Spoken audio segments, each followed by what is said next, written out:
Well, I want to welcome everyone to the artist panel discussion for Our Faces, Our Voices, currently on display at the Fort Worth Community Arts Center. Today I'm joined by Desiree Vaniecia, Jeremy Biggers, Stacie Monday, and Abi Salami, just to discuss the artwork, the show, what it means to them, and give a little bit of deeper insight there. So this show, for those that aren't aware, started as a series of conversations that me and my wife had with some friends and some of the artists in the show concerning what it was like going to museums and not seeing black and brown faces being represented in the artworks, having all the artwork being dominated by Caucasian faces of Western European art and the Renaissance, and not really seeing us being represented and feeling like outsiders. So, as such, we wanted to give a place for black and brown faces to be featured in an art show and to show children that they do have a place within the art world and give them a chance to, see people that are like them and to be inspired, which is the role that you guys have, been playing for us, which has been amazing. There's been an amazing turnout with great responses. And I must say, all of your artwork is amazing. We are in love with all of it. I would be nothing more than happy to be able to just take it all home after the show's over, if you're so inclined. So starting off with, let's go first up, Desiree. So what does the show mean to you as far as being able to have your voice out there and being heard with the with your artwork and your face being seen? I don't know why that's difficult right now, because in my head I'm thinking it's a big deal as far as for myself to see representation, and I'm part of that. But then it kind of this whole week has been a very different meaning. So heads up, I've been boasting out to all of my students because I have to get brownie points where I can get it. And so it's been kind of crazy in that sense to look at it, because they get so excited. Whenever I talk about art, they're always, I don't want to do this, I don't care. And now I'm like, oh, look at these paintings. This is people that are actually in Dallas, and these are people that are putting their names out there, and they're doing all this different types of artwork, and none of them look alike. I don't even tell them that it's me in the show, so I just let them kind of feel around. So that's been it's been great to experience that. And it's been, so being on that end and watching them get so excited, I feel like it's very important, because now they're kind of motivated to do my classwork, and I'm like, oh, so it kind of worked out. That's great. I just would love to hear there. And how about you, Jeremy? I know you've had, your schedule to be a part of this, and what has it meant for you as far as being able to represent and show other black and brown children your artwork and your style, which is great, as all you guys have different styles there. What has it meant for you? Yeah, I think for me, a lot of the work that I do, especially public works and stuff that I've been exhibiting lately, has been for the younger version of me, the kid that grew up, that was interested in art but didn't necessarily have an outlet or didn't have any art that they were getting to experience in person. So whether that's, like I said, public art, whether that's going to museums, going to galleries, those are all things that I was not able to do as a kid. And I think it impacted me. I'm not going to say negatively. I think I would be a lot further along if I knew what the possibilities were, even at a young age. It wasn't until I got to high school that I finally went to a museum or a gallery. And it's one of those things that a lot of times we feel like art is something that's not attainable, something that's for the aristocrats, something that's, for the rich people. But I think it affected me in a way where it made me feel that it's important to show people that art is for everybody, and it's not just for the people that can afford it. So, yes, well put. I know that, growing up, that yes, I too got the chance to go to museums in elementary and middle school, and not knowing those possibilities are out there did make a huge difference. So Stacie, what about you? What was your experience with it growing up and going to museums and seeing a lack of, people like us? Well, yeah, that's very true. So I grew up in Tulsa, Oklahoma. So whenever I would go to museums or the Mayfest, the art festival they would have every year, I wouldn't really see any artwork that looked like myself. And so that's really one of the biggest reasons why I became an artist, and one of the reasons why I highlight Black women pretty much in most of my artwork. So for me, for this show, it was really hard to do a self-portrait because I typically like to hide behind my work. So to actually put myself out there and to have a show that's focused on people of color, to me, is really powerful. But even so, to see my own self-portrait as someone, as a Black woman, which is just not something I've personally seen in a museum or anything like that. So to me, it's really powerful. And to see how it's like inspired different people, like it's been a really cool experience for me. That's great. I'd love to hear that. And Miss Abby, I'm kind of getting everyone's feedback as far as the, where their experiences with the, not seeing Black and brown people in museums has been. What has your experience been like in the past?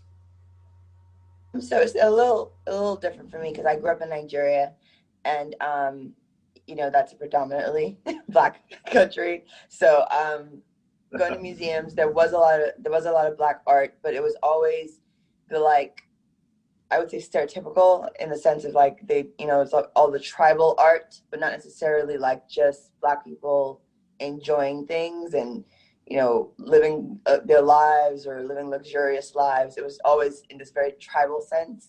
And then coming to the United States and just like seeing like none of that, like neither of both, or if there is some of both, having that feeling of like this is stolen art rather than art that was fairly traded. And kind of like Stacie said, that's the main reason why I always paint Black people. First of all, it's my truth, right? Like I didn't grow up in any other as any other race, so it's kind of hard for me to paint about that. So, and I am painting a lot of my paintings are very personal about my struggles, my joys, my celebrations. So yeah, it's been interesting trying to like make a way and inspire other people to understand what it is like to be a Black female in the United States. And that's great. And I mean, you touched on a great point there. Is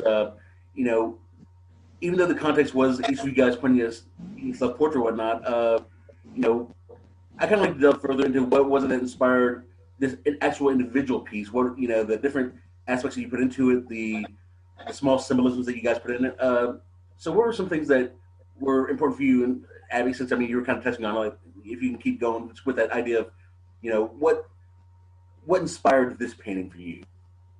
So the painting that what I decided to paint about was, like I said, my truth. And I suffer from depression and bipolar disorder.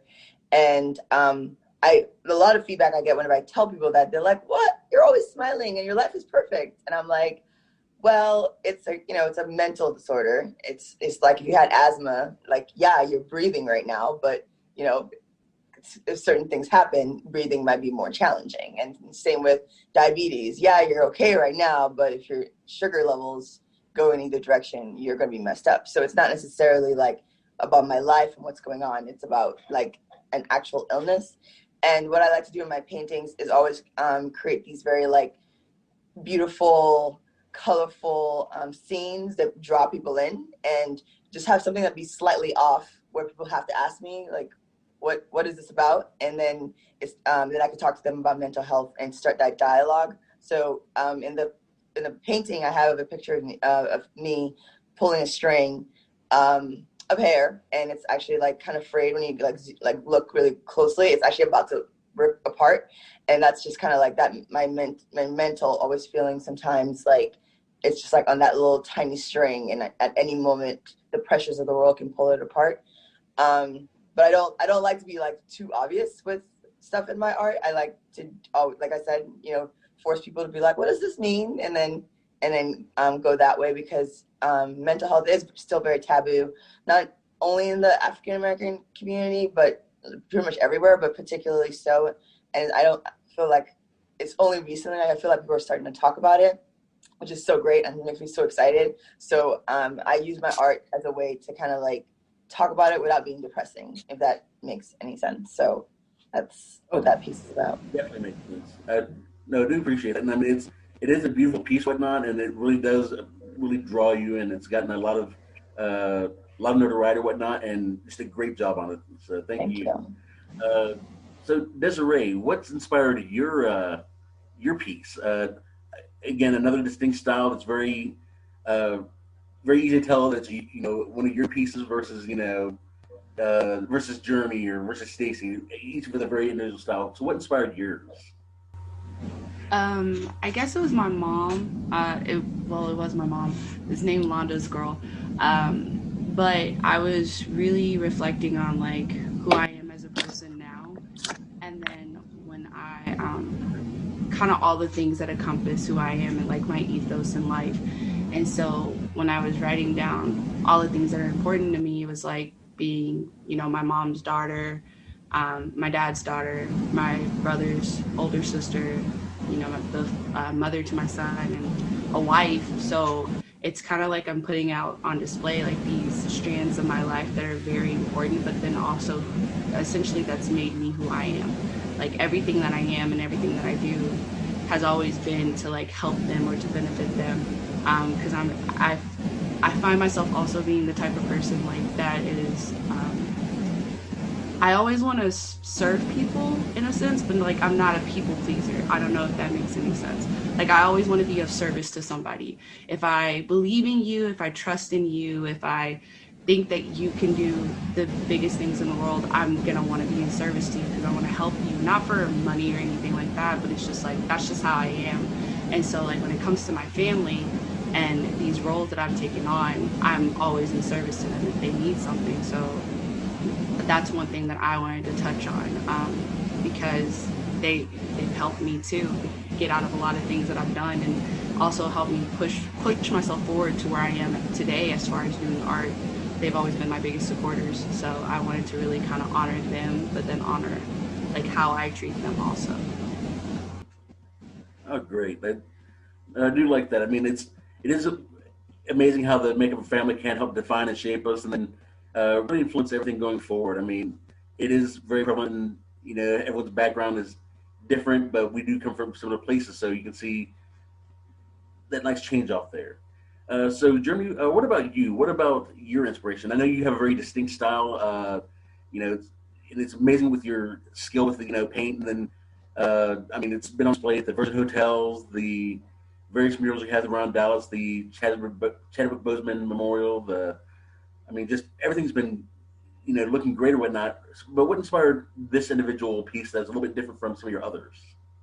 So this piece, I did a couple of different versions of a self-portrait, and after finishing the other ones, so I feel like with all of us, none of us really paint self-portraits frequently, and I know I haven't done one since college maybe or even high school, and so I wanted this piece specifically to document where I was. So like I said, even though I did another painting and a couple of other versions of it, I didn't feel like it expressed where I am as a person right now. And so it was really important to me with my piece that I documented things that, I might be self-conscious about, things that like just that I don't like about my face, things that I like about my face, and wanted to put that on full display and then just work from there so that I can document it. Because I feel like it would have been a waste to do it since I do self-portraits so rarely. I think it would have been a waste to not document what I look like right now, for better or for worse, whatever happens, going forward. I think it would have been a waste not to document what I look like right now. So I tried to just incorporate all the motifs that I've used throughout the years and things that I've learned, things that I've forgotten, things that I've tried to forget, like stuff, just incorporate all those things from previous works into this one piece. So that if you've been following work for a while, you see little elements of, oh yeah, I remember you did that in 2005 or 2007 or in high school or whatever. So, but then I also wanted it to be something that spoke to the future of where I'm going with the work. So, like I said, it was just something more of just a documentation of where I am right now, physically as well as mentally. Fantastic. I know that there's a lot of great details. I mean, even down to the hair in your beard and like everything. It's just like the amount of detail in it was. I mean, it's an amazing piece. And just loved it. And then the choice of sizing for it all like really fit and really kind of drew people in and whatnot. It was great piece. I mean, I really enjoy it. Thank you. Miss Monday, how about for you? What was your experience with it? So for me, for a little over a year, I've actually been tracing my genealogy, trying to just find out like my own heritage and just where my ancestors have come from. And it's just been like this huge journey for me. So like I mentioned before, I'm from Oklahoma. So I learned that a lot of my ancestors are actually Native American. And I learned that my ancestors were slaves of the Creek Indian tribe. So when I first started tracing my genealogy, I only knew my grandparents. That's like as far back as I could go. So at this point, I've gone back about 6 generations, and it's just been this huge like uncovering of this hidden heritage that I didn't know was there, but also just all these different stories. So like in my piece, like this style that I've been doing lately is like the background is split into 2 because this has really messed with my identity of like, am I African American? Am I Black? Am I Indigenous? I don't really know what to call myself. So at this point, like I have this like split. I'm just not really sure.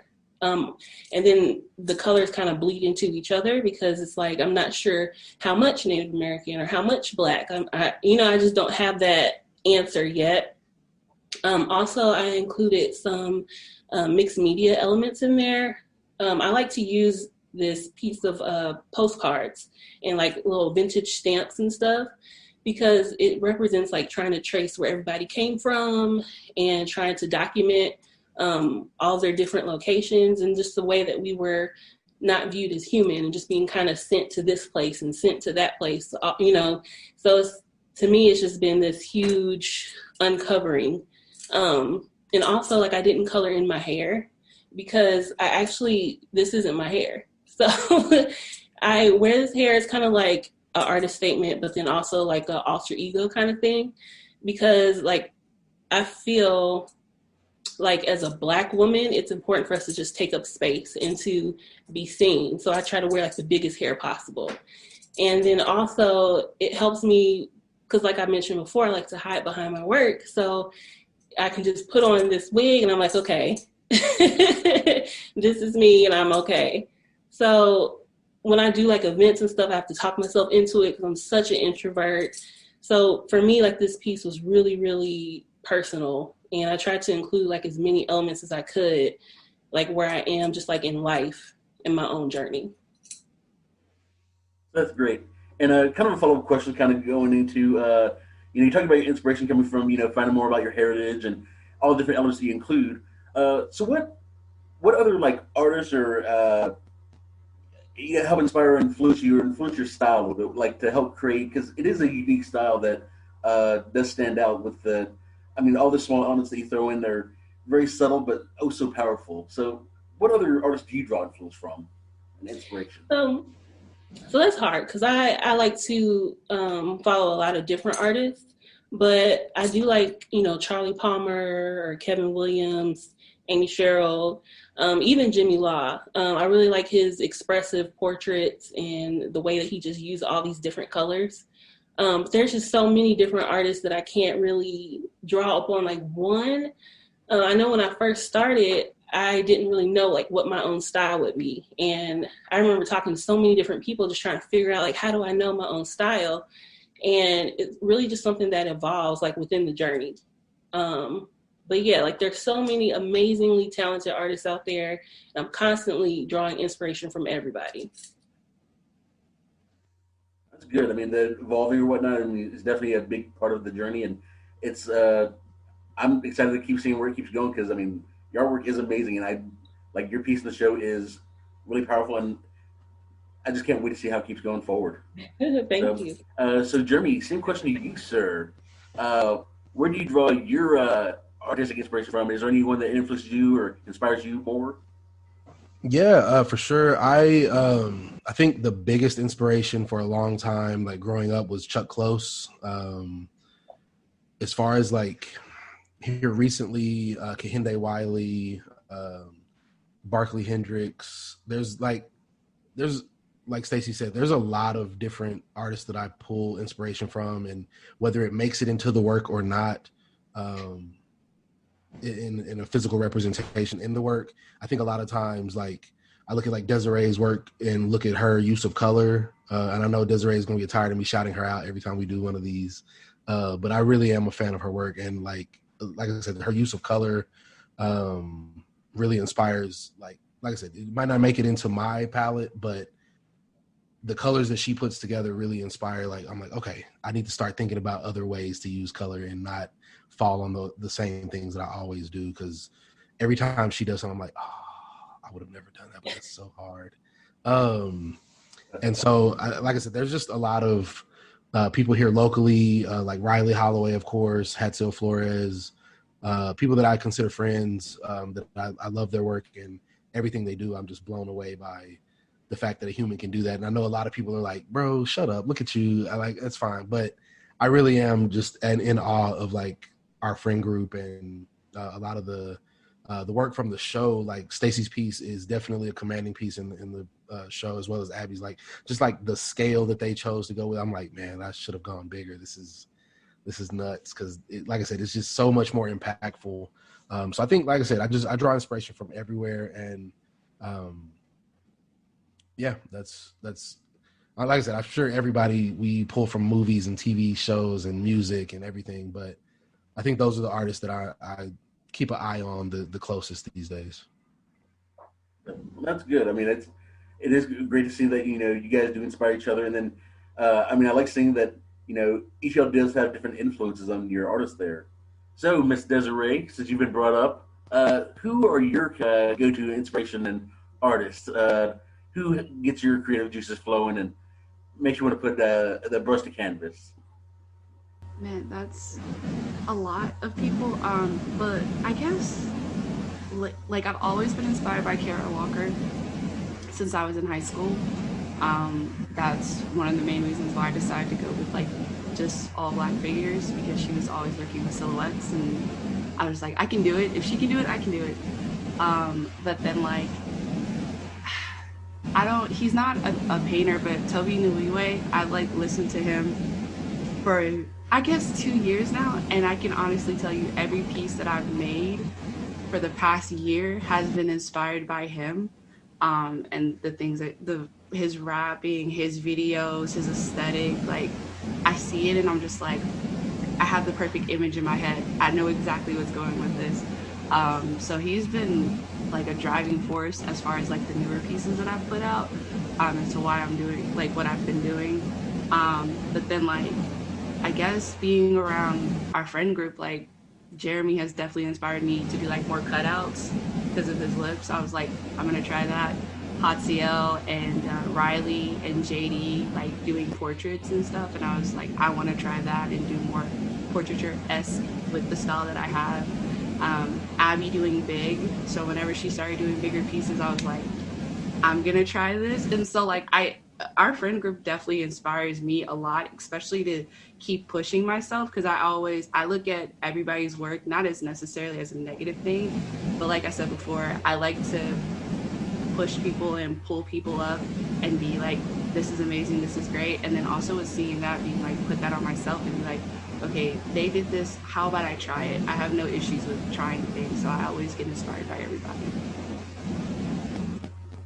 That's great. I mean, so I do like that, and it's like good seeing that. I mean, the friend group does really how much you're influencing each other and kind of shaping things going forward, which is, I mean, that's what Masters of Old used to do. I mean, how many of them, you read about living together in houses or hang out in groups, and everyone that we look up to now in, the art world, they're cliques. I mean, they weren't like, necessarily like, a dozen different people. It was a one group that kind of helped motivate and push each other, which it's great to see that you guys have a community that is, helping to drive each other along there.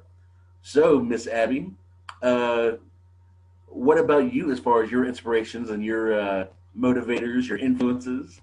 Yeah. So that's kind of a tough question for me, because I had to stop looking at other artists because I was driving myself mad, and it was causing way too many insecurities. So I started looking at a lot of dead artists and that helped a lot because it's like, well, I don't feel like I'm in like direct competition with them. And so Salvador Dali has always been like one of my most favorite artists, and same with Rene Magritte. They're both major surrealism artists. And it was not until I think like 2 years ago that I was like, wait, are there any Black surrealist artists? And I learned about this guy, Huey Lee Smith, and his work is phenomenal. Like in comparison to the people who I had admired, just because I went to an all-white school and nobody thought to honor any Black artists. And even to this day, you're like ask about surrealism artists. They're probably going to be all white males. And to find a Black one, I was like, oh my God, his work is so great. And I think his work leans more towards what I like to do in my surrealism style. I like to create scenes that look like they could happen, like actually happen. And I'm not so much in the whimsical, but more in the like everyday and then with whimsical elements. And Huey Lee Smith, his work is very much like that. It's like, it's a very familiar feeling when you look at his paintings, but then you'll just like notice that something's like slightly off, and you're like, it draws you in, makes you want to ask questions. And I would say that in the last year or so, since I like found him, he has been like a major inspiration for me. But since I don't look at other artists, I go to things like Jeremy said, like music, movies, even influencers on Instagram. I like to find some of them. They're kind of like dance to their own tune. They're like very eclectic, and I just like to look at their imagery, and sometimes it just sparks a thought or an idea in my brain, and then I can kind of go from there. So I guess that kind of answers the question. And that's great. Getting inspiration, it doesn't have to necessarily be other painters that inspire you. I mean, whether it be music, TV shows, movies. Yeah. Instagram influencers, they influence for a reason. That's part of what they do. Right. So kind of you kind of touch on about like when you're looking at surrealists, you had to actually go out and find like a Black surrealist because they're not really touted as much. So as much back to you, Abby, I have to ask, what do you feel like is the importance of having like Black people be pushed a little more into the forefront of being represented in the arts and being like out there? Like, what kind of influence do you think that would have on you as a child growing up, or what you hope to have on children moving forward? Right. I wish that I had people like us to look up to when I was growing up, because so there's the psychologists were studying this theory. I forget the name of it, but basically when you don't see yourself represented in media or in society, you kind of feel like you're not important, or that your stories are not important. So I remember in high school, I was taking art class. All the drawings and paintings I did were Black people, and I actually had several of my classmates ask me, "Why do you only paint Black people?"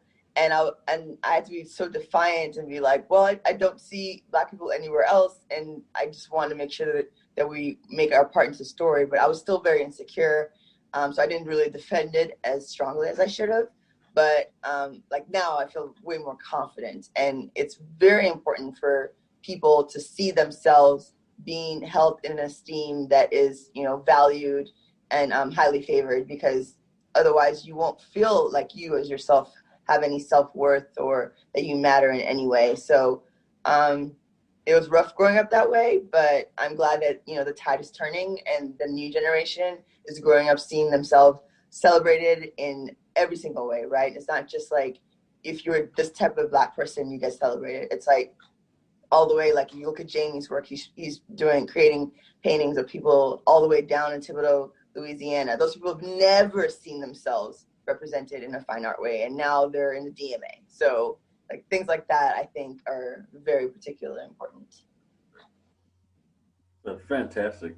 And Stacie, since I see you're next up on my screen here, what about you as far as your feeling as far as the importance of having Black people, like versus like what you saw growing up and what you hope to have for kids going forward? So for me, it's really important because like I had to go through this whole like journey of trying to find my own sense of beauty, because you just didn't really see, Black women like me in artwork, but just in media and stuff like that. So I think for me, it's really important to create that so that those coming after me can feel like they're valued. And like when I first started out in my art journey, I did a lot of art shows, and that's how I met Abi actually. And so when people would come to the art shows, they look at my art and they're like, "Oh, this is nice," but like, who is it? As though it had to be like a celebrity, it had to be somebody in order to be worthy. So when I would just let them know, it's just anybody, it can just be you. It can be whatever it is that you relate to. And it just seemed to like blow their minds in a way, which is kind of sad for our community, that we don't feel like we're good enough to be the subject of art and fine art even. Also, a lot of times when I would see Black women depicted in art, it can be like in a sexual way. And so I like to detach us from that. So a lot of times I'll just detach us like right at the shoulders in my pieces, because if you don't include like the full body, it's like now you can actually hear the story and hear the why, because you're not so distracted by what they look like and all of that. So it's really, really important to me to see Black people in artwork, especially in a time like now when we are constantly seeing on the media that our lives don't really seem to matter in a lot of different ways. So it's positive, it's uplifting, and it's really powerful. So well said. I mean, just very well said there. And Jeremy, I know you touched on it earlier about had you had a chance to see, more Black and brown faces growing up, you might be further along with your art. So just wanted to see if you could delve a little bit further into that with you, and then what you hope to have for future generations as well. Yeah, for sure. I think Black people, as Black culture is harvested like throughout the world. Everybody loves Black culture. Everybody uses Black slang. Black Twitter is a thing that everybody pulls from. So historically, Blackness is celebrated. Like I said, the culture is celebrated, but the people aren't. And if at all possible, I think a lot of times in media and just in general, they want to pluck the Blackness without the Black people. And I think seeing Black faces in the art world, seeing self-portraits from Black artists unapologetically, I think is important, not only for the kids, but also for everyone that views it, like adults, people that are decision makers, influencers, everyone. I think it's something that's people have been conditioned to see Black people a certain way. So there's an artist that I forget his name, but he flipped the roles of, the slave owner is a Black dude, but all the people he has chained up that he's holding in his hand are all white guys. And there's a little white girl standing in a toy store and all the dolls are Black. And it's like when you flip that, you see how wrong that absolutely is. But we've been conditioned, even Black people have been conditioned our whole lives to not see it as an issue. Or if there's a cast of all Black, all Black movie, or, there's just so many different things that when it happens, people are like, why, like, that's not going to work, internationally. That's not going to work worldwide. Why are we, celebrating, or why are we putting such a focus on these are all Black stories? If it's not a slave story or some other type of trauma porn, we don't really want to put money and production value into that. And I think we all know that Black people are not a monolith. There's so many different types of Black. It's like preaching to the choir, because all of us have had these same conversations on every call, every interview we've ever done.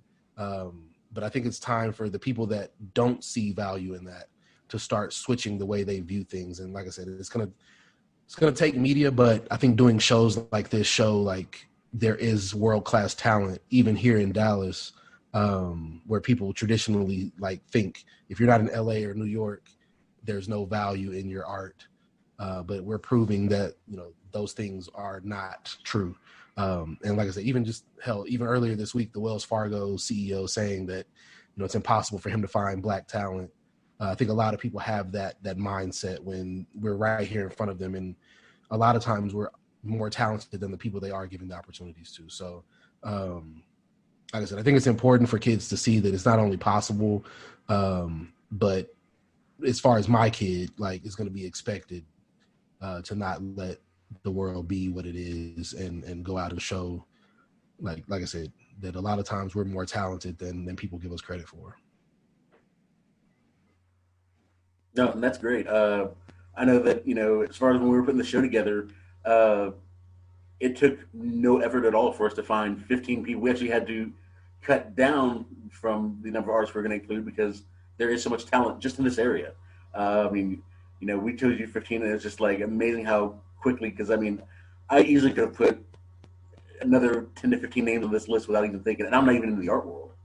Uh, my wife has been following on Twitter, not Twitter, Instagram, all you guys for a while, and we've seen most of y'all's work in different shows and have been fans for quite a while. And yeah, the statement of like, can't find talent, I call BS. That's something that we know that there's immense talent, and you guys are, a prime example of that. Just 15 of just this area. We're not talking about anywhere else here in Texas, nationwide, or any other municipalities. It's just shows that there's so much talent and everything there. So it's you're 100% correct there. Now, Ms. Desiree, as far as you go, being as a teacher and seeing these young faces, how do you feel about having them being able to see Black faces and brown faces and people that look like them, and how important is it to you for them to be able to witness that? I guess I don't know how to say this. It's extremely important to me, because, not to throw my district under the bus, but it always shows like dead white artists. Like, our tests are about dead white artists. We barely have any females to begin with. So, I might get in trouble for saying this, but I kind of threw that book out the window in a sense, because I teach them mostly contemporary artists and artists that I know, so that way they can see themselves. Even, I teach a good amount of kids that are white too, and I'm like, they still see themselves in it, and that's the crazy thing for me. Like, different artists inspire them that are not the same race as them, and I wish that would be something that is, I saw that as a kid. I wish I would have been able to have that experience as a kid, to be able to see other artists and not think to myself, oh, this artist is only here because they're white, or this artist is only here because they know somebody, you know what I mean? For my students, it's just like they see the work and they get that emotional feeling in their soul, and they're just like, I love this piece speaks to me. So that's been like a really insane thing to watch, being so jaded on my side, to watch them, and they have like this bright eyes when they see a piece, and they're just like, I identify with this, no matter what race or if they're male or female. So that's been really fun, and it's been probably like the best part about teaching, is because like I get to keep doing that every day. If I want to do a new project, we base it off of somebody that's very much living, that they can research and learn more about them, and they seem to get more motivated to do artwork, which is great on my end. That's great. It's important for the kids to see it, and I do thank y'all for being a part of the show and really helping to be that inspiration for the next generation. It is been a bit of a journey to get to where we can now have it celebrated and have it out in the open like this, and let people see the immense talent of Black and brown people that are on par with any of your white contemporaries, and quite a few times accelerating past them. I know the effort y'all put in has not been overlooked, and we are going to keep pushing forward with it and see where the show goes from here. But I do want to thank each of you for your participation and for your hard work with the show. It is greatly appreciated. And if you haven't seen Our Faces, Our Voices, it is on display now at the Fort Worth Community Arts Center, and it's up through November 7th. So thank y'all, and have a great day.